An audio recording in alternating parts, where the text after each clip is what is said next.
kasi pag busog, malinaw ang isip. Hindi na malinaw yung isip natin, pagod na tayo, gutom pa. Diba? Kain muna tayo para makapag-relax.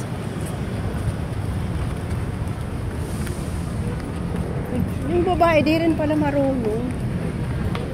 Sabi ko na nga ba, doon pala, sabi ko ito na BGC na. Doon pala, pumabaan na tayo. Kaya kami mahalak ka, no? Siguro kumpleto yan.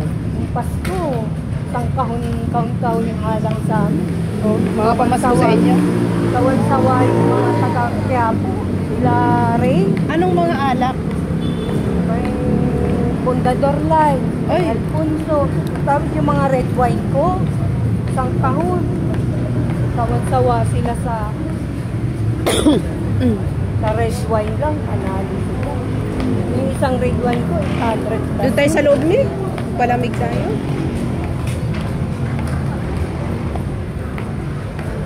Ano ba mabibili? Ha?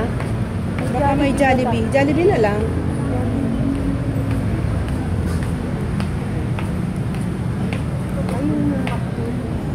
Yun, McDonald's. Pero hindi ko gusto ang chicken kasi ang mas bet ko pa rin talaga ang Jollibee. Ayan guys, naligaw kami guys. Napunta kami ng market. Mga bobo kasi. Mga bobo. Ay, sorry. Yung karnabal, oh. Oo nga. Kain muna tayo para malinaw ang utak. Para malinaw ang utak, kain muna. Ayun, Popeyes, oh. Doon tayo sa Popeyes. Dyan, oh. Oo. Mas gusto ko yung ano dyan. Oo. Sakay tayo. Magkano kaya yan? Try natin. Sakay tayo. Para tayong bata.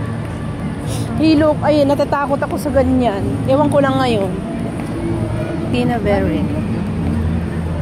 Ayan guys, nandito kami guys sa market. Ang maraming damit dito, oh. Mura lang. 100 lang, oh. Ukay-ukay. Ayan, dito kami guys sa market. Marami din pala ukay-ukay. Pero kain muna tayo sa Popeyes. Ayan, tikman naman natin yung pinagpaguran. Abay, tayo ang nagpagod. Tayo ang nagpagod ng pera. Abay, tikman din naman natin, natural.